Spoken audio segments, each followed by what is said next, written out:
بسم اللہ الحمدللہ والصلاۃ والسلام علی رسول اللہ وعلی آلہ وصحبہ اجمعین اما بعد فاعوذ باللہ من الشیطان الرجیم بسم اللہ الرحمن الرحیم رب اشرح لی صدری ویسر لی امری واحلل عقدۃ من لسانی یفقہوا قولی. السلام علیکم ورحمۃ اللہ وبرکاتہ. اور بہت خوش آمدید ہمارا یہ پروگرام قرآن تفسیر کا، جس میں ہم لوگ 30ویں پارے کی تفسیر کر رہے ہیں. اور آج الحمدللہ اللہ کے فضل و کرم سے ہم 2 صورتوں کو کور کریں گے، سورہ الفیل اور سورہ القریش.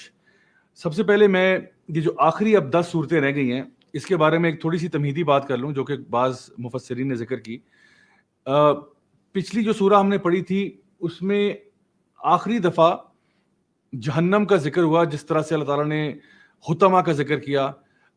یعنی جب یہ بات کی گئی کہ وہ لوگ جو ہے جو ہمزہ لمزہ کا ذکر کیا گیا کہ جو لوگ غیبتیں کرتے ہیں، سلینڈر کرتے ہیں، ان کے لیے حطمہ کا ذکر کیا گیا کہ وہ ایک بڑی ہی پیس دینے والی آگ میں پھینکے جائیں گے، اور بڑا ایک گرافک ڈسکرپشن تھا جہنم کا. اب جو آگے ہمارے پاس 10 صورتیں آ رہی ہیں سورہ فیل سے لے کے سورہ ناس تک، یہ ساری کی ساری وہ صورتیں ہیں جن کے اسباب النزول جو ہیں وہ بہت ہی واضح اور کلیئر ہیں، اور ان کا تعلق کسی خاص واقعے کے ساتھ بھی ہے یا کسی خاص انسیڈنٹس کے ساتھ یا کوئی ایسی چیز جو کہ ہسٹوریکلی ہمارے سامنے آتی ہے. یعنی قرآن مجید کی اکثر و بیشتر صورتیں جو ہیں ان کے پیچھے آپ کو ملتا ہے کہ کوئی اسباب النزول ہے، کوئی اس کے پیچھے کانٹیکسٹ ہے، کوئی خاص انسیڈنٹ ہے. لیکن بہت ساری ایسی بھی ہیں جن کے پیچھے کوئی ایسی بات نہیں ہے، بلکہ اس کی جو تھیمز ہے وہ کافی جنیرک ہیں. تو یہاں پہ جو آپ کو مل رہی ہیں چیزیں وہ بڑی اسپیسیفک ہیں، اور ان اسپیسیفک کے اندر سے پھر جنرل میننگ بھی نکالا جا سکتا ہے. تو اسی سلسلے میں جو پہلی سورہ ہمارے پاس آ رہی ہے وہ سورہ فیل ہے. اگر آپ دیکھیں سورہ ابراہیم میں بھی اور سورۃ البقرہ میں بھی، تو اللہ سبحانہ تعالیٰ نے ابراہیم علیہ السلام کی دعا کا ذکر کیا، جہاں پہ ابراہیم علیہ السلام نے اللہ تعالیٰ سے یہ کہا تھا کہ اس شہر کو، اس بلد کو، اس شہر کو امن والا بنا دینا. یعنی جب ابراہیم علیہ السلام وہاں پہ آئے تو انہوں نے خاص دعا کی تھی اور یہ کہا تھا کہ یہاں پہ خوب پھل اور ان کو یہاں پہ فروٹس دینا، یعنی ان کے لیے پراسپیرٹی دینا، ان کو پیس دینا. یعنی 2 چیزیں ہیں جو پیس اینڈ پراسپیرٹی میں ہم کہتے ہیں، وہ کسی بھی معاشرے کے لیے اگر آپ سمجھتے ہیں کہ ان کے لیے خیر کا باعث بنتی ہیں تو وہ یہ 2 چیزیں ہیں. یعنی ایک ایسا معاشرہ جہاں پہ امن ہو، پیس ہو، اور وہاں پہ خوشحالی ہو. یہی دونوں چیزیں جو ہیں وہ ابراہیم علیہ السلام نے مانگی تھی مکہ کے شہر کے لیے. اچھا، ان میں سے اگر ایک چیز ہو اور دوسری نہ ہو تو وہ معاشرہ پراسپر نہیں کر سکتا. مثلا آپ دیکھیں کہ ایک شہر ہے، اس میں پیس تو ہے، سیکیورٹی ہے، امن سے لوگ رہ رہے ہیں، لیکن وہاں پہ خوشحالی نہیں ہے. تو خوشحالی نہیں ہے، غربت ہے اور یہ چیزیں، تو کیا ہوگا کہ ایونچولی وہاں کے لوگ جو ہیں وہ پھر مجبوری میں اس کے سیکیورٹی اور پیس کو کمپرومائز کر دیں گے. اسی طرح سے ایک ایسا معاشرہ جہاں پہ خوشحالی تو بہت ہے، لوگ بڑے امیر بھی ہیں، بڑے آرام سے رہ رہے ہیں، سکون ہے، سب کے پاس ان کی ضروریات پوری ہو رہی ہیں، لیکن وہ شہر امن والا نہیں ہے، لوگوں کی آپس میں لڑائیاں بہت ہوتی ہیں، جھگڑے بہت ہوتے ہیں، دشمنیاں ان کی بہت بڑی بڑی ہیں. تو یہ بھی ٹھیک نہیں ہے. تو اس لیے 2 چیزیں جن کا ذکر کیا گیا ابراہیم علیہ السلام کی دعا میں وہ یہی ہیں.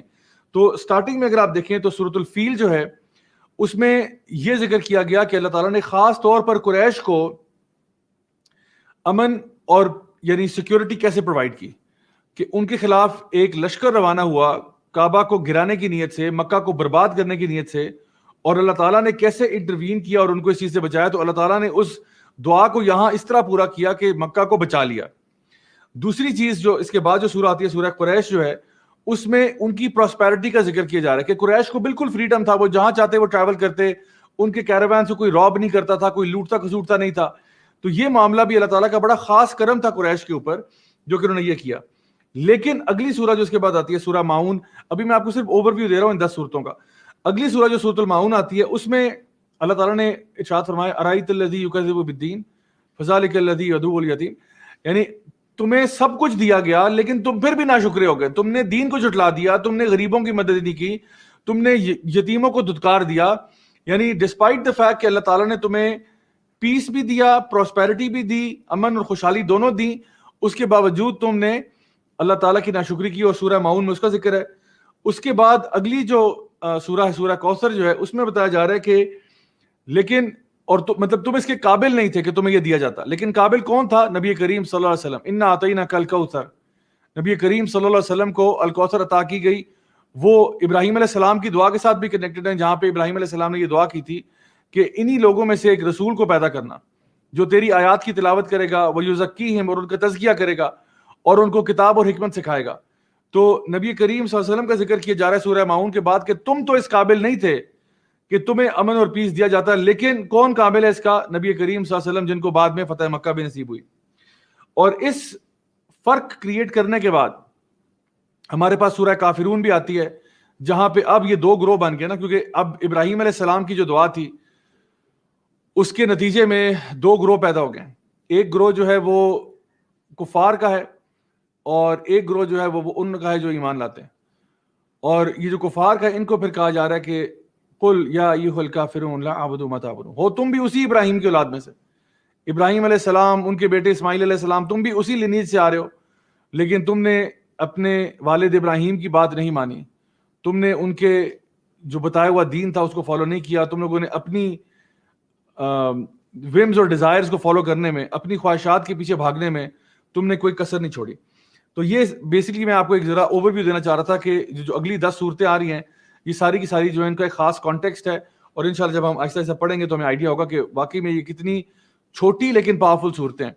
اور میں سمجھتا ہوں کہ آخری 10 یا چلیں آخری 14 کر لیں، یہ آخری 14 صورتیں جو ہیں یہ تو کم از کم ہر بندے کو انشاءاللہ میمورائز ہونی ہی چاہیے، اور I'm sure آپ لوگوں کو ہوں گی بھی. لیکن باقی کی بھی جو ہیں، جو آخری ہمارا جو جز ہے، جو آخری پارہ ہے، اس میں ہمیں کوشش کرنی چاہیے کہ ہم اس کو یاد کر لیں، کیونکہ یہ وہی صورتیں ہیں جو بار بار ہم لوگ نماز میں پڑھتے ہیں، اور جب نماز میں پڑھیں گے اور اس کے ساتھ تفسیر پڑھی ہوگی تو پھر آپ کو زیادہ بہتر انڈرسٹینڈنگ ہوگی کہ آپ لوگ کیا پڑھ رہے ہیں اپنی نماز میں، اور نماز کے اندر خشوع بھی زیادہ آپ کا بڑھ جائے گا انشاءاللہ. اچھا، اب سورۃ الفیل پہ ہم آتے ہیں، جہاں پہ اس کا پہلے کانٹیکسٹ دیکھ لیں، کیونکہ میں نے کہا تھا نا کہ ان واقعات کے پیچھے کچھ یعنی کچھ سٹوری ہے، بیسیکلی ایک سٹوری ہے جس کی بیسس کے اوپر ہمارے پاس یہ صورتیں آ رہی ہیں. تو ابرہہ ایک جنرل تھا جس کا تعلق یمن سے تھا، اور یہ بیسکلی کرسچن اوریجنز کا تھا، ایبسینینز کے ساتھ، یا جو لوگ ایتھیوپیا، آج کل ایتھیوپیا ہے، ان کے ساتھ اس کے ٹرمز تھے. تو آپ دیکھیں یمن جو ہے وہ سعودی عربیہ سے نیچلی سائڈ پہ آتا ہے، ایتھیوپیا جو ہے وہ آپ کو اکراس جا کے افریقن کانٹیننٹ میں آپ کو ملتا ہے. تو یہاں سے آلدو ٹریولنگ چلتی رہتی تھی، اور ابرہہ کے بارے میں کہا جاتا ہے کہ یہ وہ جنرل ہے جس نے، یا اس کی آرمیز نے جا کے، آپ نے جو سورہ بروج میں ہم نے پڑھا تھا، ذو النواس نامی جو بادشاہ تھا جس نے بیسیکلی پریکٹسنگ بلیورز کو کل کیا تھا اس زمانے میں، کیونکہ کرسچینٹی تھی مینلی، تو دیور آپ کہہ سکتے ہیں مونوتھیسٹک کرسچنز. یہ اس زمانے میں یہ جو بلیورز تھے یہ وہ لوگ تھے جو کہ عیسیٰ علیہ السلام کے فالوورز تھے، اور یہ توحید پر تھے، یعنی یہ عیسیٰ علیہ السلام کو اللہ کا نبی اور رسول مانتے تھے، عیسیٰ علیہ السلام کو اللہ کا بیٹا نہیں مانتے تھے. تو یہ جو گروپ تھا ان کو جو مار دیا گیا، جلا دیا گیا، اصحاب الاخدود کا ذکر آتا ہے. تو اس ذو النواس کو ابرہہ کے ہی فورسز نے جا کے ختم کیا تھا، کیونکہ یہ لوگ بیسیکلی کرسچنز تھے. تو ان کو جب خبر ملی کہ جی وہاں پہ بہت سارے بلیورز جو ہیں ان کو قتل کر دیا گیا، تو یہ وہاں پہ گئے تھے. اچھا، اب اس کے ساتھ معاملہ یہ ہوا، کیونکہ یہ جب یمن میں آ کے سیٹل ہوا ہے، اور چونکہ یہ تھا ایتھیوپین اوریجن سے، وہاں سے کچھ ہاتھی وغیرہ بھی لے کے آیا، کیونکہ آپ کو پتہ ہے سعودیہ کے اندر، اس مڈل ایسٹ میں ہاتھی لوکل وہاں کا جانور نہیں ہے. Elephant is not native to Arabia اور دی عربین پیننسولا، وہاں کے لیے نیٹو نہیں ہے، کیونکہ ڈیزرٹ میں ہاتھی نے کرنا کیا ہے؟ ٹھیک ہے، ہاتھی کا کام ہی نہیں ہے ڈیزرٹ میں، وہ تو بڑے فارسٹ ایریاز میں رہتا ہے. تو یہ افریقہ سے بڑے بڑے ہاتھی جو ہیں، تقریباً 13 یا 12 جو ہے نا ہاتھی جو ہیں، یہ منگوائے گئے تھے، اور وہ ابرہہ کے لشکر کا حصہ بنے تھے، اور ان کی ایک اپنی پاور تھی، اتھارٹی تھی. کیونکہ عربین پیننسولا کے اندر جنگوں کے اندر اونٹ تو استعمال ہوتے دیکھے تھے، گھوڑے بھی استعمال ہوتے دیکھے تھے، لیکن ہاتھیوں کا تصور نہیں تھا. تو وہاں پہ جب ان کی فورسز میں آگے 12-13 ہاتھی آگے لیڈ کر رہے ہیں، تو وہ ایک بہت بڑی، ایک آپ کہہ لیں کہ ایک اوور ویلمنگ اسٹیٹ ہوتی تھی. اور کہا یہ جاتا ہے کہ ان 12-13 ہاتھیوں میں ایک ہاتھی جو تھا بالخصوص، وہ بہت ہی کوئی مونسٹرس قسم کا ہاتھی تھا، بڑا کوئی جائگینٹک قسم کا ہاتھی تھا، جس کا نام بھی کتابوں میں آتا ہے ہسٹری کی کہ اس کا نام محمود تھا. یہ جو جائنٹ ہاتھی تھا، یہ ان کا آپ کہہ لیں کہ ایک پرائڈ تھی ان کی اس ہاتھی کے اندر.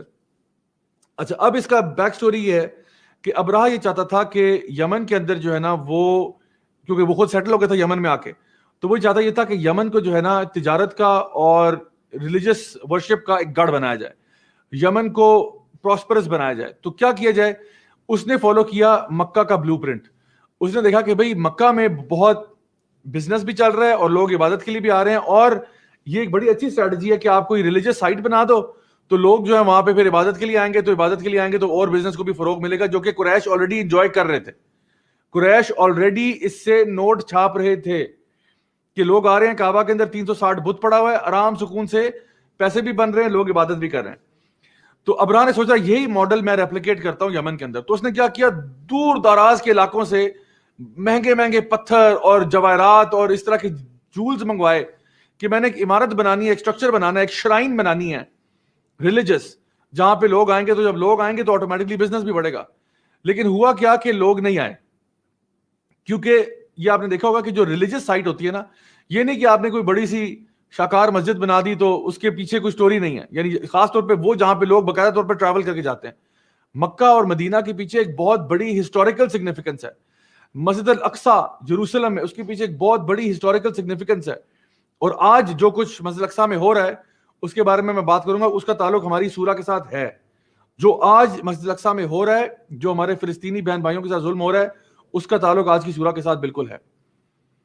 تو جو بھی جگہ ریلیجس ایک اس کی ایک پوزیشن ہوتی ہے, اس کے پیچھے کوئی ہسٹوریکل کانٹیکسٹ ہوتا ہے. ویسے ہی آپ نے یمن میں کوئی شرائن بنا دی تو لوگوں نے کیا کرنا ہے وہاں پہ آ کے, چاہے آپ وہاں سنگ مرمر سے چیزیں بنائیں اور آپ وہاں پہ ہیرے جواہرات لگا دیں, بات تو یہ کہ وہ اس کی ہسٹوریکل سگنیفیکنس ہی کوئی نہیں ہے. تو the thing is کہ لوگ وہاں نہیں آئے. اب ابرہہ جو ہے وہ بڑا پریشان ہوا, اس نے خط لکھے ابسینیا بھجوائے, اور اس نے ان خطوں میں یہ لکھا کہ جب تک کعبہ کھڑا رہے گا نا ہم لوگ پراسپر نہیں کر سکتے. ہم نے اگر کامیابی حاصل کرنی ہے تو کعبہ گرانا پڑے گا, اور اس کے لیے کوئی لشکر وغیرہ روانہ جو نہ کرنا پڑے گا. تو آپ کی طرف سے ذرا تھوڑی سی اتھارٹی چاہیے کہ میں یہاں سے لشکر روانہ کروں اور کعبہ پہ جا کے حملہ کروں اور ان کو فارغ کروں, کیونکہ جب تک یہ نہیں گرے گا تب تک ہمارے پاس یہ چیز آ نہیں سکتی. تو اس کا ارادہ یہ تھا کہ کعبہ جائیں گے, کعبہ کو جو ہے گرا کے وہاں سے جو 360 بت پڑے ہیں ان میں سے کئی اٹھا کے ہم اپنے پاس لے آئیں گے. تو پھر آٹومیٹکلی کیا ہوگا, لوگوں کا ٹریفک جو ہے وہ یمن کی طرف ہو جائے گی اور ہمارا ایریا جو ہے وہ پراسپرس ہو جائے گا. ابھی یہ جو خطوط تھے ان کے وہ کہیں لیک ہو گئے, تھوڑے بہت ان کے خط جو ہے نا خط و کتابت جو چل رہی تھی وہ عربوں کے ہاں لیک ہو گئے. اور عربوں میں سے کچھ لوگوں نے کیا کیا, انہوں نے سوچا کہ بھئی اس کو جو ہے نا ابرہہ کو ایک مزہ چکھاتے ہیں. بعض روایات میں ہے کہ انہوں نے جا کے اس کے کسی پورشن کو آگ لگا دی. بعض روایات میں جو کہ زیادہ سمجھی جاتی ہے کہ زیادہ صحیح ہے وہ یہ کہ انہوں نے جا کے وہاں پہ قضاء حاجت کے لیے اس جگہ کو یوز کیا. یعنی کہ انہوں نے وہاں پہ جا کے اپنے آپ کو ریلیو کیا, قضاء حاجت کر کے وہاں پہ یورینیٹ کر کے ڈیفیکیٹ کر کے آ گئے. یعنی ان کی ایک سیکرٹ جگہ, ان کی ایک سیکرٹ شرائن جو ہے وہاں پہ جا کے اس کی بے حرمتی کی انہوں نے. اچھا بیسیکلی یہ جو تھا نا بہانہ, اب یہ ابرہہ کے لیے یہ ایکسکیوز کافی تھا, کیونکہ پہلے جو وہ پلان کر رہا تھا وہ ایک اس طرح سے تھا کہ وہ ایک اسٹریٹجی بلڈ کر رہا ہے کہ میں کعبہ پہ حملہ کروں گا. لیکن اب اس کو نا پاپولر سپورٹ گیدر کرنے کے لیے بہانہ مل گیا کہ بھائی انہوں نے دیکھو ہمارے یہاں پہ آ کے یہ کیا تو اب ہم ان کو چھوڑیں گے نہیں. تو اس نے کیا کیا کہ لشکر اکٹھا کرنے شروع کیے. تقریباً آتا ہے کہ آلموسٹ 20,000 رفلی آڈ یا اس سے زیادہ بھی ہو سکتے ہیں کہ ٹروپس تھے اس کے پاس, جن ٹروپس کو لے کے اس نے کعبہ کی طرف مارچ شروع کیا. اور اب اس کی نیت اور ارادہ صرف ایک تھا کہ میں نے کعبہ کو جو ہے نا وہ صفحہ ہستی سے مٹا دینا ہے. راستے میں طائف کے مقام پہ طائف کے جو لوگ تھے ان کا ایک خاص قبیلہ تھا, انہوں نے اس کی مدد کی. یہ بیسیکلی وہ قبیلہ تھا جنہوں نے سیل آؤٹ کر دیا. ان میں بھی ایک پرٹیکولر بندہ تھا جس نے ان کو کہا کہ میں آپ کے ساتھ جاتا ہوں, میں آپ کو نا جگہ دکھا کے آؤں گا, میں آپ کو بالکل پورا روٹ دوں گا کہ کہاں سے آپ نے جانا ہے اور ان ہاتھیوں شاتھیوں کو لے کے آپ نے کس طرح سے, کون سا ایسا روٹ ہے جہاں پہ آپ ہاتھیوں کے سمیت جو ہے وہاں تک پہنچ سکتے ہیں. تو اس نے وہ بیسیکلی بہت بڑا ٹریٹر تھا, اور جب وہ مرا تو بعض روایات میں آتا ہے کہ جب وہ وہیں کہیں ڈیزرٹ میں اس کی جو ہے نا قبر بنا دی گئی, تو عرب جو ہے باقاعدہ طور پر اپنے سارے کام چھوڑ کے اس کی قبر پہ جاتے تھے صرف تھوکنے کے لیے کہ یہ وہ عرب تھا ہمارا بھائی جس نے ہماری پیٹ پیچھے چھرا کھوپا ہے. تو اس لیے وہ جو خاص قبیلہ تھا طائف کا, انہوں نے جا کے ان کو ہیلپ کیا اور ابرہہ کو لے کے وہ جا پہنچے کعبہ کے پاس. ابرہہ کے بیچ میں اور عبد المطلب جو نبی کریم صلی اللہ علیہ وسلم کے دادا ہیں ان کے بیچ میں کانورسیشن ہوا یہ کہ جب ان کے لشکر کعبہ کی طرف آ رہے تھے تو عبد المطلب کا ایک بھیڑ کا ریوڑ تھا جو کہ ظاہری بات ہے وہ چرنے کے لیے شہر سے باہر نکلے ہوئے تھے. تو کیا ہوا کہ ان کے ابرہہ کے لشکر میں سے کسی نے نا ان کے 2-4 جانور مار دیے ذبح کر کے, وہ کھا لیے ہوں گے انہوں نے. تو یہ خبر جب عبد المطلب تک پہنچی اور اس سے پہلے ان کو پتا تھا کہ جی یہ لشکر آ رہا ہے, اور لوگ سارے مکہ کے ریزیڈنٹ سویلین پاپولیشن بڑی پریشان تھی اور وہ پہاڑوں میں جا کے بسیرا ڈالیا, کیونکہ ان کو پتا تھا بھائی اتنا بڑا لشکر آ رہا ہے, ہم تو سویلینز ہیں اور یہ لوگ اتنا بڑا لشکر کوئی 20-25 ہزار 30 ہزار 40 ہزار کی جو ہے نا فوج آ رہی ہے, ہاتھیوں والی فوج آ رہی ہے. اور آپ دیکھیں کہ مکہ کے اندر کوئی انفراسٹرکچر اینٹوں کا نہیں تھا, وہاں پہ مٹی کے گھر بنے ہوئے جو کہ ہاتھیوں کے لیے ٹریمپل کرنا ان کو کوئی مسئلہ ہی نہیں ہے. ہاتھی پورا مکہ ملیا میٹ کر سکتے تھے. ہاتھی بھی آ رہے ہیں, اونٹ اور گھوڑے بھی آ رہے ہیں, مطلب اتنا بڑا لشکر آ رہا ہے, آپ اس کو کیسے روکیں گے؟ امپاسبل سی بات ہے. It is absolutely impossible. اتنی بڑی فوج کو آپ روک ہی نہیں سکتے, جو آپ سے زیادہ ویل اکوپڈ ہیں, آپ سے زیادہ ملٹری پاور اینڈ مائٹ والے ہیں, تو کیسے آپ روکیں گے ان کو؟ تو بہرحال عبد المطلب جو ہیں وہ ان تھوڑے سے لوگوں میں سے تھے جو مکہ میں ہی تھے. انہوں نے کہا ہم نے کہاں جانا ہے.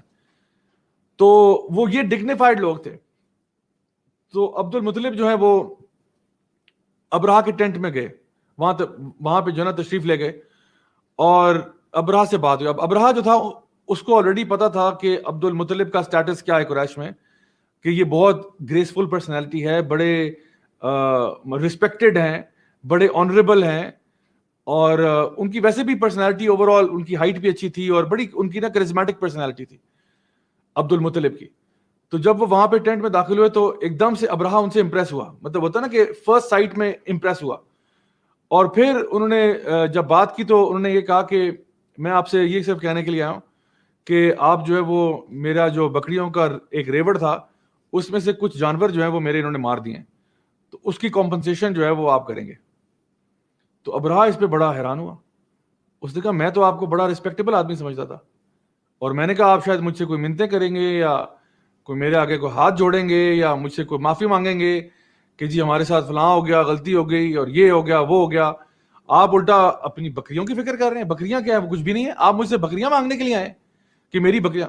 تو سبحان اللہ, عبد المطلب نے کیا جواب دیا. انہوں نے کہا جہاں تک میرا تعلق ہے تو میں ان بکریوں کا مالک ہوں, اور میں تم سے بکریوں کا ہی پوچھ سکتا ہوں.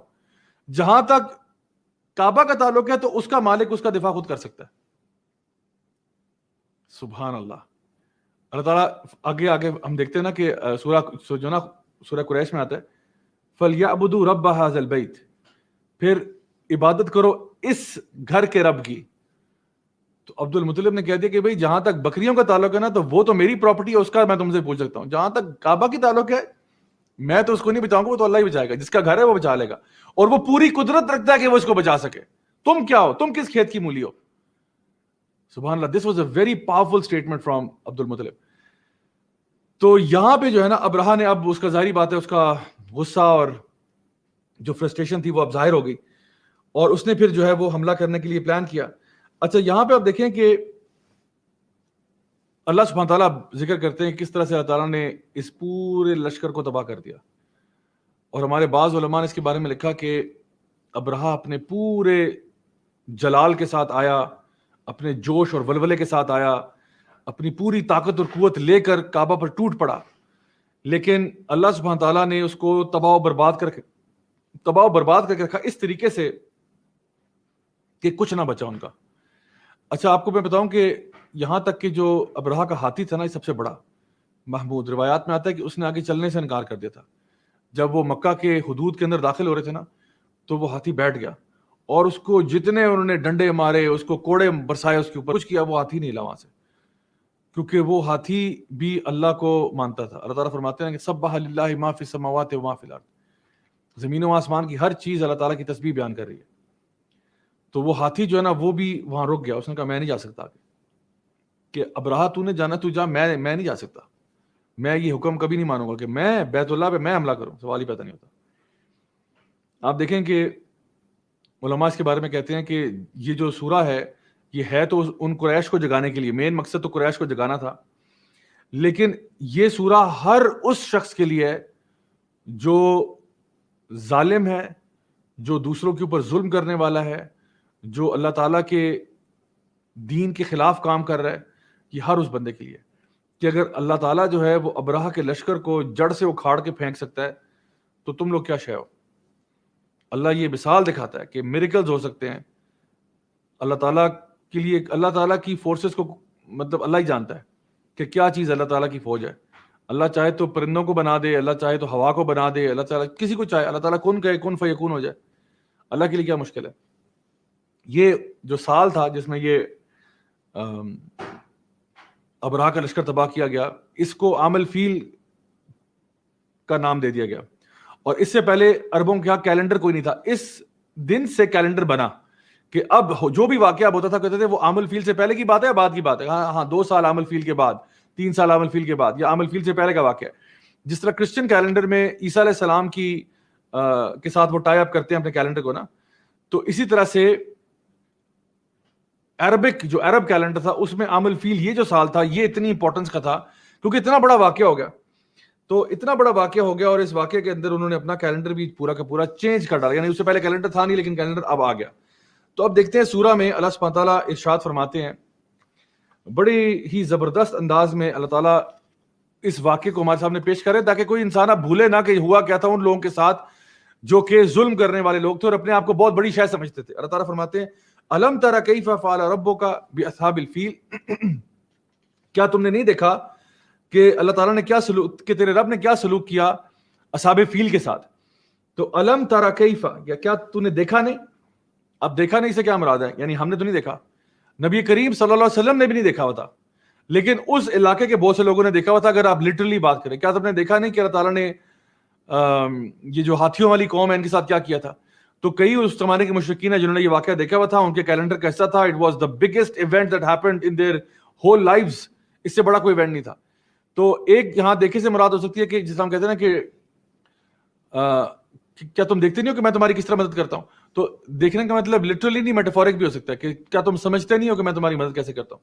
تو اللہ تعالیٰ فرماتے ہیں الم تر کیف، کہ ہم نے کیسے کیا. یعنی یہ نہیں پوچھا گیا کہ ہم نے کیا کیا تو پتہ ہے کہ ستیہ ناش کر دیا ان کا، یہ تو پتہ ہے، لیکن کیسے کیا یہ بہت بڑی بات ہے. الم تر کیف فعل ربک باصحاب الفیل، کیسے کیا یعنی پرندے اوپر سے بھیج دیے، انہوں نے پتھر مارے ان کے اوپر، ہاتھیوں کو، اونٹوں کو، سب ختم کر کے رکھ دیا ساروں کو. الم تر کیف فعل ربک باصحاب الفیل الم یجعل کیدہم فی تدلیل، کیا نہیں کر دیا ان کو، ان کی چال کو بیکار. یعنی ان کے جو بھی پلانس تھے، ان کے جو قید تھے، ان کی جو اسٹریٹجی تھی، جو ابراہ کا پورا پلان میں نے آپ کے سامنے ذکر کیا ہے، کیا اس کو ستیہ ناش نہیں کر کے رکھ دیا پورے پلان کو ان کے؟ کیا پورے پلان پہ پانی نہیں پھیر ڈالا؟ اللہ تعالیٰ فرماتے ہیں نا وہ مکروا ومکر اللہ واللہ خیر الماکرین، وہ بھی پلان کرتے ہیں اور اللہ بھی پلان کرتے ہیں اور اللہ کے پلان سب سے اچھے ہوتے ہیں. تو جو بھی ان کا پلان تھا اس کو خراب کر کے رکھ دیا ان کے لیے. وَأَرْسَلَ عَلَيْهِمْ طَيْرًا أَبَابِيلَ، اور بھیجے ان پر پرندے جھنڈ کے جھنڈ. ابابیل پرندہ جو ہے وہ بھیجے جھنڈ کے جھنڈ پرندے آ رہے ہیں. میں چاہتا ہوں آپ تھوڑا سا نا ویژولائز کریں. ابراہ کا لشکر آ رہا ہے، ہاتھی لے کے، جانور بڑے بڑے لے کے، سولجر لے کے، 20-25,000 30,000 کی فوج آ رہی ہے. اتنی بڑی فوج جو ہے مارچ کرتی ہوئی آ رہی ہے اور ان کا ارادہ کیا کہ ہم نے پورے مکہ کو بلڈوز کر دینا ہے. اور پھر دیکھیں آسمان کی طرف، جو لوگ مکہ میں رہ گئے تھے وہ اب آسمان کی طرف دیکھ رہے ہیں اور اوپر سے پرندے آ رہے ہیں. اتنے پرندے آ رہے ہیں کہ وہ سورج کی روشنی کو چھپا دیتے ہیں. جیسے بادل نہیں چھا جاتے، اس بادلوں کی طرح پرندے آ رہے ہیں. جسٹ امیجن کریں آج کوئی اگر ہالی ووڈ کی فلم کا کوئی سین بندہ جو نا امیجن کرے، کوئی اس میں اسپیشل افیکٹس ڈال کے یہ پورا سین امیجن کریں آپ کہ ایک لشکر آ رہا ہے ہاتھیوں کا، اور اتنا بڑا لشکر آ رہا ہے ساز و سامان سے لیس، اور پھر دوسری طرف سے آپ کو نظر آ رہا ہے پرندے آ رہے ہیں، جھنڈ کے جھنڈ پرندے آ رہے ہیں، اتنے زیادہ کہ سورج کی روشنی کو بلاک کر دیتے ہیں کہ جس طرح کالے بادل ہیں آسمان پہ. اور لوگ لشکر بھی دیکھ رہے ہیں اور لوگ بھی دیکھ رہے ہیں یہ کیا ہو رہا ہے. اور پھر فرمایا وَأَرْسَلَ عَلَيْهِمْ طَيْرًا أَبَابِيلَ تَرْمِيهِمْ بِحِجَارَةٍ مِّن سِجِّيلٍ، ترمیہم ان پہ رمی کیا گیا، جو پھینکتے تھے ان پر کنکریاں، یعنی جو من سجیل، سجیل میں سے، یعنی کہ وہ جو ویسے تو انگلش میں بیکڈ کلے کہتے ہیں، لیکن بعض نے کہا یہ جہنم کے پتھر تھے، جو نا بعض مفسرین نے کہا. اور ترمیہم کا مطلب ہے کہ ان پہ رمی کرتے گئے، یعنی ایک دفعہ نہیں پھینکا پتھر، بار بار پھینکے. اور اس طرح پھینکے. ابن عباس رضی اللہ عنہ کا یہ اوپینین ہے کہ ہر پتھر جو تھا نا وہ ہر بندے کے لیے اسپیسیفک تھا. یعنی جو پرندہ بھی اوپر سے پتھر پھینک رہے ہیں وہ بلٹس کی طرح ان کو آ کے لگ رہے ہیں، گولیوں کی طرح لگ رہے ہیں، ان کے سروں میں سوراخ کرتے کرتے ان کے اندر باہر ہو جاتے وہ. یعنی آپ سوچیں کہ پتھر کی ویلوسٹی کیا ہے جس پہ وہ ہٹ کر رہا ہے، گولی کی طرح آسمان سے وہ نیچے آ رہا ہے، اور اس کی ایکسلریشن اور جو کچھ بھی ہے، اور اتنی سپیڈ سے آ کے لگ رہا ہے. اور وہ جس مٹیریل کا بنا ہوا ہے وہ ایسا کوئی گرم مٹیریل ہے کہ جس سے انسان کے جسم کو جھلستا ہوا وہ نکل جاتا ہے اس کے اندر سے. تباہ و برباد کر کے رکھ دیا. چاہے وہ کسی ہاتھی کو پڑا ہو یا کسی اونٹ کو پڑا ہو یا انسان کو پڑا ہو، ہر چیز کو تہس نہس کر دیا اس نے، تباہ و برباد کر کے رکھ دیا. حتیٰ کہ اللہ تعالیٰ فرماتے ہیں فَجَعَلَهُمْ كَعَصْفٍ مَأْكُولٍ، کہ وہ ایسا ہو کہ جیسے بھس ہوتا ہے نا کھایا ہوا، اس طرح سے. یعنی کوئی اگر گائے بھینس اپنے دانتوں کے اندر بھوسے کو کچل رہی ہو نا اور اس کے بعد وہ باہر نکال دے، تو وہ دانت سب سے پاورفل چیز ہے دبانے کے لیے کسی چیز کو نا. دانتوں یعنی کوئی ہوتا ہے نا, ہم لوگوں نے کوئی اگر ڈھکن وغیرہ کھولنا ہوتا ہے ہاتھ سے نہ کھولو تو دانتوں میں ڈال دیتے ہیں, کیونکہ ہمیں پتا ہے کہ جو بائٹ فورس ہے نا وہ بڑی اسٹرانگ ہوتی ہے. تو جس طرح گائے بھینس کسی چیز کو چبا رہے ہوتے ہیں اس کو توڑتے جاتے ہیں اور وہ کچھ کھانا باہر نکل رہا ہے ان کے منہ سے, جسے کہتے ہیں کہ you have been chewed up and spit out, یعنی کسی کو چو کر کے باہر پھینک دینا. اللہ تعالیٰ کہتے ہیں ان کو اس طرح پیس کے رکھ دیا کہ جیسے بھوسا کھایا ہوا اور پیس کے پھینکا ہوا بھوسا ہے, اس طرح بنا دیا. اس کی سمری کیا ہے؟ سمری یہ ہے کہ کوئی اپنے آپ کو بڑے سے بڑا سمجھتا ہو نا کہ میں کوئی بہت بڑی شے ہوں, اللہ کے سامنے وہ کچھ بھی نہیں ہے. اللہ تعالیٰ پرندوں سے مدد لے لے, اللہ تعالیٰ ہوا کو بنا لے اپنا ساتھی, اللہ تعالیٰ کسی چیز سے لے لے, اللہ تعالیٰ کسی کو کچھ نہ کہ کن فیکون کر دے. لیکن یہ پرندوں کو میں سمجھتا ہوں لینا جو ہے نا ہمارے لیے, اسی لیے تو عربوں کے دماغ میں یہ چیز بیٹھ گئی کہ بھئی ہاتھیوں کو پرندوں نے کیسے بھگا دیا, یہ کیسے ہو گیا. اتنا بڑا میریکل انہوں نے اپنی آنکھوں سے دیکھا کہ اس گھر کا رب جو ہے نا, بیت اللہ جس کا ہے, یعنی جو بیت اللہ کی حفاظت کیسے کی گئی. اللہ تعالیٰ نے خود انٹروین کیا اس پورے معاملے میں اور اس فوج کا ستیہ ناش کر کے رکھ دیا. تو آج اگر کوئی یہ کرنا چاہے تو آج جو کچھ بھی مسجد اقصیٰ میں ہو رہا ہے وہ تو مسجد حرام میں ہوا تھا نا, آج جو مسجد اقصیٰ میں ہو رہا ہے کیا اللہ دیکھ نہیں رہا؟ کیا اللہ کو معلوم نہیں ہے؟ کیا اللہ تعالیٰ مدد کو آ نہیں سکتا؟ کیا اللہ تعالیٰ کے لیے اس میں انٹروین کرنا مشکل ہے؟ یقیناً ہے. اللہ تعالیٰ صرف لوگوں کو مہلت ضرور دیتا ہے کہ شاید لوگ توبہ کر لیں, شاید لوگ ریپینٹ کر لیں, شاید لوگ سیدھے راستے پہ آ جائیں. لیکن جب نہیں آتے پھر اللہ تعالیٰ کا عذاب قریب ہے. میں آپ کو بتاؤں اللہ تعالیٰ کا عذاب بہت قریب ہے. لوگوں کو نا, لوگ اکثر خوش فہمی میں مبتلا ہوتے ہیں جب وہ دوسروں پہ ظلم کرتے ہیں نا, کہتے ہیں میں نے کل کیا تھا کچھ نہیں ہوا, پرسوں کیا تھا کچھ نہیں ہوا, آج بھی کیا کچھ نہیں ہوا, ابھی کل بھی کچھ نہیں ہوگا اگر میں کل بھی کچھ کروں تو. لیکن یہ ان کی بہت بڑی غلط فہمی ہوتی ہے, کیونکہ اللہ تعالیٰ لوگوں کو مہلت ضرور دیتا ہے لیکن پھر ان کو تباہ و برباد کر دیتا ہے. تو یہ تو ہے سورہ فیل. اب یہ میں نے آپ سے کہا تھا کہ یہ ایک ایسپیکٹ تھا ابراہیم علیہ السلام کی دعا کا کہ اللہ تعالیٰ نے پیس اینڈ یعنی پیس دیا, امن و سلامتی دی مکہ کے لوگوں کو. جو قریش ہیں سب سے پہلے ان کو, جو کہ یہ دیکھ رہے ہیں سارا معاملہ کہ رب تعالیٰ نے خود انٹروین کر کے ان کو بچایا. اگلی سورہ میں بتایا جا رہا ہے کہ جو ان کو فائنینشیل بینیفٹ ملا, جو ان کو ٹریڈ میں فائدہ ہوا, کیا فرمایا؟ لإیلاف قریش. قریش کو ایلاف یعنی الفت سے نکلا نا, یعنی جس کو ہم کہتے ہیں کہ دل کی نرمی کے بارے میں ہم کہتے ہیں. اللہ تعالیٰ کہتے ہیں لإیلاف قریش. یہ سارا کچھ جو ہوتا ایون اس سے پہلے جو سورہ ہے, اس کو ہم آپس میں اگر ہم لنک کریں تو یہ جو سارا معاملہ ہوا تھا کہ ہم لوگوں نے ابرہہ کے لشکر کو ختم کر دیا, تباہ و برباد کر دیا, اور قریش کو فائدہ ہوا اس کا, ظاہری بات ہے قریش تباہ و برباد نہیں ہوئے, مٹ نہیں گئے صفائی سے. دوسرا بہت بڑا فائدہ یہ ہوا کہ قریش کے بارے میں تھوڑی سا اس سورہ کا بیک ڈراپ یہ ہے کہ قریش کو نا, میں نے آپ کو بتایا تھا کہ بہت فریڈم سے ٹریڈنگ میں, وہ جہاں مرضی جاتے ٹریڈنگ کر سکتے تھے, اور باقی لوگوں کو ہائی وے رابرز لوٹ دیتے تھے, دوسرے قبیلے لوٹتے تھے, اس لیے کیونکہ ان کے پاس کوئی پروٹیکشن نہیں تھی. قریش کے پاس پروٹیکشن کیا تھی کہ قریش جو تھے یہ کسٹوڈینز آف دا کعبہ تھے, بیت اللہ کی چابیاں قریش کے پاس تھیں. یہ اس لیے سب سے زیادہ ریسپیکٹیبل فیملی مکہ کے اندر یہی تھی. اچھا, ان کے پاس چونکہ بیت اللہ کی چابیاں تھیں, بیت اللہ میں 360 بت تھے, اور اگر یہ ٹریول کرتے اور کوئی بھی قبیلہ ان کو پکڑتا تو ان کے پاس بڑا آسان آپشن تھا کہ بھئی ہم تو کعبہ کے کسٹوڈینز ہیں, اور اگر زیادہ ہمارے ساتھ فری ہونے کی کوشش کی تو اندر سے تمہارا جو بت پڑا نا اس کو پھڑکا دیں گے ہم جا کے, وہ بچے گا نہیں. تو اس لیے لوگ ان کے ساتھ میں سراؤنڈ نہیں کرتے تھے, کیونکہ ان کو پتا تھا کہ بھئی جو بھی ہیں تو ہمارے عرب ہی ہیں نا, اور ان کے پاس بیت اللہ کی چابیاں ہیں, اور یہ وہاں پہ اگر ہم نے ان کے ساتھ کچھ کیا تو ہمارے ساتھ کوئی اور مس فارچون بھی ہو سکتا ہے. یعنی ایک ایول اومنز میں بلیو بھی تھا ان کا کہ جی ہمارے ساتھ کوئی برا ہو جائے گا کہ ہم نے ان کے ساتھ کیا. تو ان کو ایک سیکرڈ سمجھے کہ رسپیکٹ ملا ہوا تھا, ایک سیکرٹ قسم کا رسپیکٹ ملا ہوا تھا کہ جہاں پہ ان کے ساتھ کوئی چھیڑخانی نہیں کرتا تھا. تو قریش کو فائدہ یہ تھا کہ وہ جہاں چاہتے اپنے کیراوینز لے کے جاتے, بزنس کرتے, فروٹ لاتے. باقی سارے عرب جو ٹرائبز تھیں, قبیلے تھے, ان کے حالات اکثر خراب ہی ہوتے تھے کہ اتنا کھانے پینے کے لیے کچھ نہیں ہے کچھ, کیونکہ ان کو جب جاتے بھی تھے ٹریڈ کیراوینز لے کے, کہیں نہ کہیں لوٹ کسوٹ ہو گئی, کوئی مال ہڑپ ہو گیا, کچھ نہ کچھ ہو گیا. لیکن قریش کو ٹوٹل فریڈم تھا, سکون سے جہاں چاہتے جا رہے ہیں, بزنس کر رہے ہیں, چیزیں لا رہے ہیں, جا رہے ہیں, کوئی رستے میں چھیڑنے والا نہیں ہے ان کو. تو یہ ان کو ایک فیور تھا. تو وہ اس کی ایک بہت بڑی وجہ کیا تھی کہ عربوں میں تو چلو رسپیکٹ تھا, لیکن یمن کی ٹریڈنگ میں رسپیکٹ نہیں تھا, کیونکہ وہاں ابرہہ بیٹھا ہوا تھا. تو وہاں پہ بہرحال قریش کو یہ پرابلم تھا کہ ہاں یمن کی طرف ٹریڈنگ نہیں کر سکتے, کیونکہ وہاں گئے تو ابرہہ کے بندوں نے آ کے ہمیں لوٹ کسوٹ لینا ہے, وہاں تو پکڑے جائیں گے. تو اللہ تعالیٰ نے جب یعنی ابرہہ کا اٹیک ہوا, اس کے بعد ابرہہ وائپ آؤٹ ہوا, اس کے بعد جب اس کی پاور چلے گی وہاں سے یمن میں, تو کیا ہوا کہ یعنی قریش کے لیے ایک اور بڑا فائدہ ہوا کہ ان کے لیے اب سارے ہی ٹریڈ روٹ کھل گئے انکلوڈنگ یمن کا ٹریڈ روٹ بھی کھل گیا. تو اللہ تعالیٰ شروع میں آغاز فرماتے ہیں لإیلاف قریش. یہ سارا کچھ کیوں کیا ہم نے؟ کہ قریش کا دل نرم ہو جائے. اس لیے کیا تھا کہ تم لوگ ابراہیم علیہ السلام کی اولاد میں سے آ رہے ہو, شاید تمہارا دل نرم ہو جائے کہ تیرا رب جو ہے اس نے تجھے حفاظت میں بھی رکھا اور تمہارے رزق میں بھی فراوانی عطا فرمائی. لإیلاف قریش ایلافہم رحلۃ الشتاء والصیف, اور ان کو الفت دلانے کے لیے سردی اور گرمی میں سفر پر, یعنی ان کا جو سردی اور گرمی کا سفر تھا وہ آسان کر دیا. تو باقی عرب جو تھے وہ ایک سیزن میں سفر کر رہے ہیں, ایک میں نہیں کر رہے, کیونکہ ان کے پاس تھریٹس ہوتے تھے. لیکن ان کو سردی گرمی میں سفر نصیب ہوا ہے. ان کا بزنس سارا سال چلتا ہے, باقیوں کا بزنس 3 مہینے چلتا تھا, 2 مہینے چلتا تھا, یعنی ہر بندہ بڑا ہینڈ ٹو ماؤتھ ہوا تھا, بڑا لمیٹڈ بزنس تھا. ان کو سارا سال بزنس مل رہا تھا. تو اللہ تعالیٰ فرماتے ہیں کہ ایک تو تجھے ابراہ کے لشکر سے بچایا, اوپر سے تمہارے لیے ٹریڈ روٹ کھول دیے. فَلْيَعْبُدُوا رَبَّ هَذَا الْبَيْتِ, تو پھر تجھے یہ چاہیے تھا کہ تو اس رب کی عبادت کرتا, یہ جو اس گھر کا مالک ہے اس کی عبادت کرتا.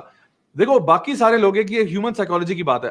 ایک بندہ ہے نا جس کی زندگی میں وریز بہت زیادہ ہیں, اس کو پیسے کمانے کی ٹینشن ہے, اس کو بچوں کی ٹینشن ہے, اس کے بیگم کی ٹینشن ہے, اس نے 1000 اور کام کرنے ہوتے ہیں, دن میں وہ بزی رہتا ہے, اس کو مشکل سے بچوں کا پیٹ پال رہا ہے.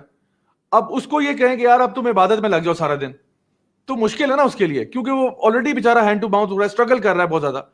تو اس کے لیے چلو پھر کوئی جواز بنتا ہے, آلدو عبادت وہ بھی کرے گا اللہ کی, لیکن اس کے پاس کوئی ایکسکیوز بنتا ہے کہ یار میں اتنا ٹائم دے سکتا ہوں, اتنا زیادہ نہیں دے سکتا.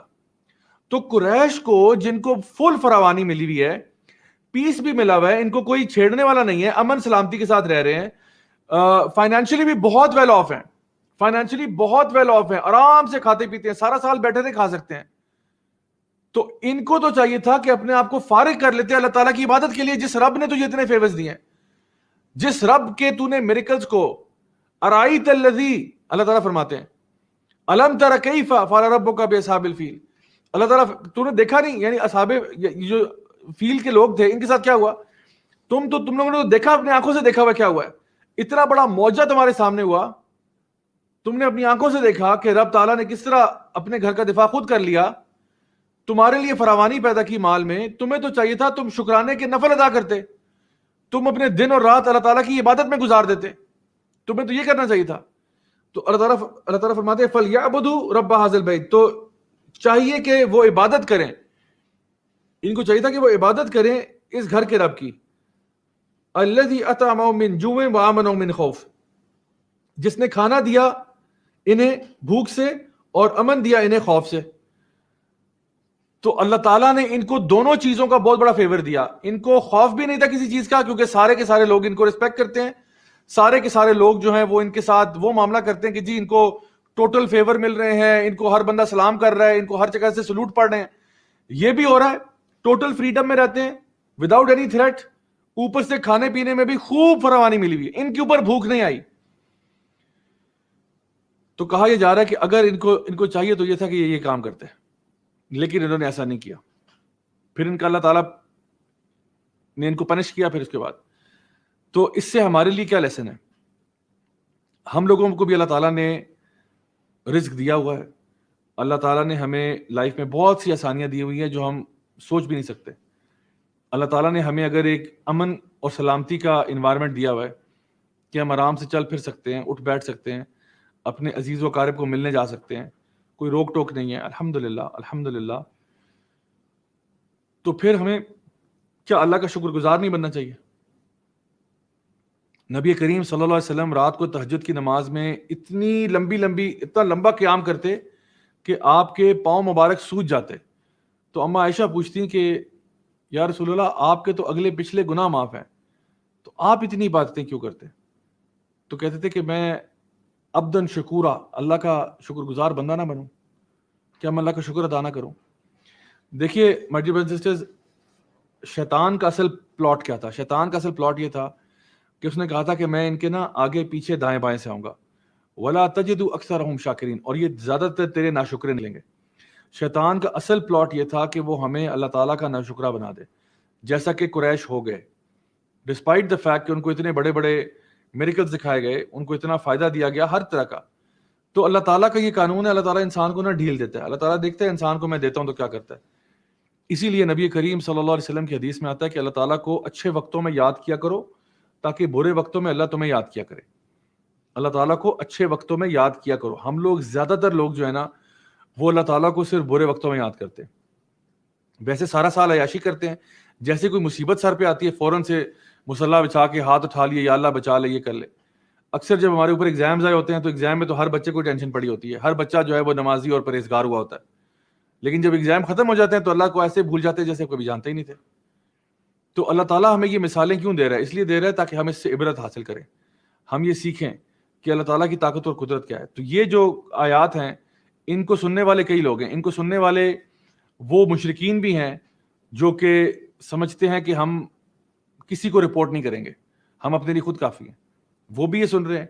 وہ ظالم بھی یہ آیات سن رہے ہیں جو کہ دوسروں پہ ظلم کرتے ہیں, دوسروں کو یہ سمجھتے ہیں کہ دوسرے تو کچھ بھی نہیں, ہمارے پاس اتنی پاور ہے. جیسے ابراہ کا لشکر تھا, انہوں نے کہا یار یہ تو سویلین ہے سارے کے سارے, ہم تو اتنی بڑا لشکر ہے ہمارا, یہ سارے کے سارے نہتے لوگ ہیں, سویلینز ہیں, اور وہ بھی گھر بھی ان کے کتنے کچے ہیں, ہمارے پاس فوجوں کا سائز دیکھو, ہم نے تو ان کو ایک سیکنڈ میں بلڈوز کر دینا, اٹس اے نو برینر. اسی لیے ابراہ روانہ اس لیے ہوتا کیونکہ اس کو پتا تھا کہ یہ دیر از نو ریزسٹنس, یہ عربوں نے کیا ریزسٹ کرنا ہے ہمیں, ان کے پاس ہے کیا ریزسٹ کرنے کے لیے, کچھ بھی تو نہیں ہے. تو اس لیے اس کو بہانا چاہیے تھا بس, کہ مجھے کوئی بہانا چاہیے. تو وہ جو اس کے شرائن کے اندر جو واقعہ پیش آیا کہ عربوں نے جا کے وہاں پہ قضائے حاجت کر دی جا کے, تو وہ اس کو ایکسکیوز مل گیا کہ اب تو پاپولر سپورٹ بھی میرے ساتھ ہے, تو میں تو ان کو وائپ آؤٹ کر دوں گا. جب بھی کفار کو یہ خیال آتا ہے نا ذہن میں کہ جی ہم کسی کو وائپ آؤٹ کر دیں گے, جان لو کہ اللہ تعالیٰ دیکھ رہا ہے اور اللہ تعالیٰ ہر چیز کا حساب رکھتا ہے. تو اللہ تعالیٰ نے ان کو بھی, قریش کو بھی یہ بتایا کہ تجھے ہم لوگوں نے ان سے بھی بچا لیا, تجھے سیکیورٹی سیفٹی پرووائڈ کی, ہر قسم کی خوشحالی تمہیں دے دی, لیکن پھر بھی تم جو ہے اللہ کی طرف تم نے رجوع نہیں کیا. تو میرے اور آپ کے لیے اب ضروری کیا چیز ہے, یہاں سے لیسن ٹو لرن جو ہے وہ یہ ہے کہ ہمیشہ اللہ تعالیٰ کا شکر گزار ہونا, خاص طور پہ جب اللہ تعالیٰ آپ کو فیور کر رہا ہو اور آپ کے رزق پہ فراوانی ہو رہی ہو, آپ کے حالات اچھے ہوں, تو ان اچھے حالات میں اللہ کو بھول نہیں جانا, بلکہ ان حالات میں بھی اللہ کو یاد کرے, اور اگر خدا نخواستہ کوئی مشکل مصیبت آتی ہے ان میں بھی یاد رکھے. یعنی آپ کی جو عبادت ہے نا, اٹ شوڈ ریمین کنسسٹنٹ. یہ نہیں ہو رہا کہ آپ کو اگر اللہ تعالیٰ یعنی فیور کر رہا ہے تو آپ ریلیکس ہو چکے ہیں کہ بھئی کچھ تو مجھ میں اچھا دیکھا ہوگا اس لیے فیور ہو رہے ہیں, اور اگر اللہ تعالیٰ آپ کو کسی مصیبت میں ڈالتا ہے پھر ہم عبادت کر رہے ہیں. تو ایسا نہیں, ہر وقت اللہ تعالیٰ کی عبادت کرنی چاہیے اور اسی پر اپنے آپ کو قائم رکھنا چاہیے. تو بھی یہ رمضان کا مہینہ آیا, الحمدللہ ہم لوگوں نے اپنے آپ کو قیام اللیل سے کنیکٹ کیا, قرآن سے کنیکٹ کیا. اب کیا سارا سال کیا ہوگا, چھٹی, سارا سال عیاشی کرنی ہے بیٹھ کے؟ نہیں. انشاءاللہ میں خود آپ سے یہ کہہ رہا ہوں کہ میرا بھی پورا ارادہ ہے کہ رمضان کے فوراً بعد سے کچھ ایسی لیکچر سیریز کنٹینیو رکھوں انشاءاللہ, مے بی ڈیلی بیسس پہ نہیں, کیونکہ رمضان میں obviously ہم لوگ لمیٹڈ ٹائم ہوتا ہے, ایک مہینہ ہوتا ہے اس میں کرنا ہوتا ہے, لیکن مے بی ہیو سیورل انشاءاللہ پروگرامز جو کہ میں ریگولر بیسس پہ رکھوں تاکہ ہم سارے کنیکٹڈ رہیں. جو ہم ان کلاسز کے ذریعے سیکھ رہے ہیں, اللہ تعالیٰ کے دین کی بات پڑھ رہے ہیں, قرآن کی بات پڑھ رہے ہیں, حدیث پڑھ رہے ہیں, الحمدللہ یہ سلسلہ ٹوٹنا نہیں چاہیے. حالات اچھے ہوں برے ہوں, ڈزنٹ میٹر, رمضان ہے یا نہیں ہے, اس کے علاوہ بھی عبادت کرنی چاہیے. صرف یہ نہیں کہ ہم لوگ رمضان کے مسلمان ہیں, کیا ہم اللہ کی عبادت کرتے ہیں یا رمضان کی کرتے ہیں, کہ رمضان آیا تو عبادت, رمضان ختم ہوا تو بس اللہ کو بھول گئے. نعوذ باللہ, ایسا نہیں ہونا چاہیے. تو we have to remain consistent in our act of worship. پچھلی قوموں کی غلطیوں سے سیکھیں. اللہ تعالیٰ یہ واقعات کیوں بتاتے ہیں کہ پچھلی قوموں کی غلطیوں سے سیکھو, اس طرح کا غرور اور تکبر اور ناشکری تمہارے اندر پیدا نہ ہو جائے کہ جب اللہ تمہیں عطا فرمائے تو بالکل ریلیکس ہو کے چل کرو, جو کہ یہ جو ہے نا قریش کر رہے تھے. اور جب اللہ تعالیٰ کے رسول وہاں پہ آ گئے, انہوں نے کہہ دیا کہ میں اسی اللہ کی طرف سے آیا ہوں جس نے تمہیں بچایا تھا, جس نے عمل فیل میں تمہیں بچایا تھا, جس نے تمہارے لیے ٹریڈ روٹس کھولے ہوئے ہیں, میں اسی رب کی طرف سے بھیجا ہوا رسول ہوں. تو انہوں نے کیا کیا, الٹا ان کو اوپریس کرنا شروع کر دیا, ان پہ ظلم شروع کر دیا, ان پہ سینکشنز لگا دیے. یعنی یہ ان کی ناشکری کی پیک تھی. تو پھر بدر میں مارے گئے, کٹ کے مر گئے, پھر ایسا ہی ہوا, فتح مکہ ہوئی, ٹھیک ہے نا. تو اللہ تعالیٰ مہلت ضرور دیتا ہے, بٹ یہ کوئی ان لمیٹڈ گارنٹی نہیں ہے کہ لائف ٹائم گارنٹی ملی ہوئی ہے کہ آپ بس عیاشیاں کرو اب تو کچھ بھی نہیں, تمہارے حساب کتاب ہی نہیں ہے. نہیں, اللہ تعالیٰ ٹیسٹ کرتا ہے. سو جب بھی ہمارے اوپر کوئی بھی ایسی سچویشن ہو جہاں پہ اللہ تعالیٰ ہمیں فیور کرتا ہے تو فوراً سے انسان کو شکر کرنا چاہیے, اور کبھی بھی اس شکر کے بعد انسان متکبر نہ ہو جائے, انسان میں غرور پیدا نہ ہو جائے. دیکھیں اللہ تعالیٰ نے اگر آپ کو عطا فرمائے, لیٹ سپوز اللہ تعالیٰ نے آپ کو کسی قسم کی بھی فائنینشیل ویلتھ دی ہے, تو بجائے یہ کہ آپ دوسروں کو اپنے سے نیچا سمجھیں, بجائے کہ لوگوں کو آپ بلٹل کریں, بجائے کہ یہ آپ سمجھیں کہ میں کوئی بہت بڑی شے بن گیا ہوں، الٹا آپ کو فَلْيَعْبُدُوا رَبَّ هَذَا الْبَيْتِ، آپ اس رب کعبہ کی طرف رجوع کریں، آپ اور شکر گزار ہو جائیں، جتنا پھل آپ پہ پڑ رہا ہے آپ اور جھکتے جائیں اور جھکتے جائیں اور ہمبل ہو جائیں۔ نبی کریم صلی اللہ علیہ وسلم کی حدیث سے آپ نے فرمایا کہ جس شخص کے اندر رائی برابر بھی کبر ہوگا نا، تکبر ہوگا، وہ جنت میں نہیں جا سکتا۔ جس شخص میں رائی برابر بھی کبر ہوگا، تکبر ہوگا، غرور ہوگا، وہ جنت میں نہیں جا سکتا۔ یہ میں نہیں کہہ رہا، نبی کریم صلی اللہ علیہ وسلم نے فرمایا۔ صحابہ نے پوچھا یا رسول اللہ، یا رسول اللہ ہمیں تو پسند ہے کہ ہم اچھے کپڑے پہنے، اچھے جوتے پہنے، ہمیں تو پسند ہے، تو کیا یہ تکبر ہے؟ آپ نے فرمایا نہیں، یہ تکبر نہیں ہے۔ تو پھر تکبر کیا ہے؟ دو چیزیں ہیں۔ نمبر ایک، دوسروں کو اپنے سے کمتر سمجھنا، دوسروں کو اپنے سے کمتر سمجھنا۔ جیسے قریش سمجھتے تھے کہ ہم لوگ کوئی بہت گفٹڈ چیز ہیں اللہ کی طرف سے، we are a gift to mankind, ہم لوگ، اللہ تعالیٰ نے ہمیں پیدا کر کے نا لوگوں پہ احسان کیا ہے۔ اپنے آپ کو اتنا بڑا سمجھنا، تو دوسروں کو اپنے سے کم سمجھنا، نمبر ایک۔ اچھے کپڑے پہننا بری بات نہیں ہے، اچھا کھانا کھانا بری بات نہیں ہے، اچھی گاڑی چلانا بری بات نہیں ہے، لیکن اس کی وجہ سے دوسروں کو جن کے پاس وہ نہیں ہے ان کو چھوٹا سمجھنا، یہ تکبر ہے۔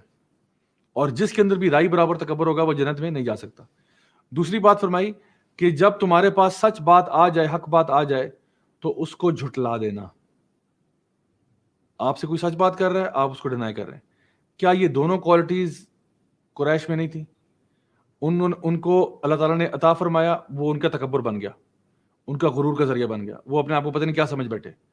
اور جب ان تک حق بات پہنچی، جب نبی کریم صلی اللہ علیہ وسلم نے ان تک حق بات پہنچائی اور کہا کہ میری اس کال پہ لبیک کہہ دو، تو انہوں نے انکار کر دیا، بلکہ ان کی لائف کو بہت ڈیفیکلٹ بنانے کی کوشش کی۔ So my dear brothers and sisters, یہ دو صورتیں آج ہم لوگوں نے کور کی ہیں تو بہت چھوٹی ہیں، لیکن ان کے معنی اور مفہوم بہت ڈیپ ہیں۔ اللہ تعالیٰ ہم سب کو ان کو صحیح معنوں میں انڈرسٹینڈ کرنے کی اور ان کا فہم ایبزارب کرنے کی توفیق عطا فرمائے۔ اللہ تعالیٰ ہمارے جو پیارے بہن بھائی فلسطین میں ہیں، جو اس وقت بہت مشکل وقت سے گزر رہے ہیں، اللہ تعالیٰ ان کی اپنے غیب سے مدد عطا فرمائے، اللہ تعالیٰ ان پر رحم کرے، اللہ تعالیٰ جو بھی دشمنان اسلام ہیں ان کو نیست و نابود کر دے، ان کو تباہ و برباد کر دے، ان کو کبھی بھی مسلمانوں پر غالب نہ آنے دے۔ میں اللہ تعالیٰ سے خاص دعا کرتا ہوں کہ اللہ تعالیٰ ہمیں یہ توفیق دے کہ ہم یہ دین کی خیر کی بات زیادہ سے زیادہ لوگوں تک پہنچا سکیں۔ اور میں تمام مسلم لیڈرز کے لیے بھی دعا کرتا ہوں کہ اللہ تعالیٰ ان کو بھی توفیق دے کہ وہ بھی جب ایسے واقعات ہوتے ہیں جس کا درد پوری مسلم امت محسوس کر رہی ہوتی ہے، تو وہ کوئی مثبت سٹیپ اٹھایا کریں تاکہ ہمارے جو دلوں میں جو ایک آگ لگی ہوتی ہے اس کو ٹھنڈا کیا جائے۔ اللہ تعالیٰ سے دعا ہے کہ اللہ تعالیٰ اسلام کا بول بالا کرے، ہمارے دلوں کو قرآن کے نور سے منور کر دے، اللہ تعالیٰ اس دین کو غالب کر دے پوری دنیا پہ، اور واقعی میں ہمارے گھروں کو بھی اس کتاب کے نور سے منور کر دے، اور ہم سب کی جو بھی کوئی غلطیاں کوتاہیاں ہم سے ہوتی ہیں اللہ تعالیٰ ان سب کو معاف فرمائے، ہمیں دنیا میں خیر عطا فرمائے اور آخرت میں جنت الفردوس میں اعلیٰ مقام نصیب فرمائے۔ انشاءاللہ کل آپ سے ملاقات ہوگی، تب تک کے لیے اپنا بہت خیال رکھے گا۔ سبحانک اللہم و بحمدک، اشہد ان لا الہ الا انت، استغفرک و اتوب الیک۔ بارک اللہ فیکم، والسلام علیکم ورحمۃ اللہ وبرکاتہ۔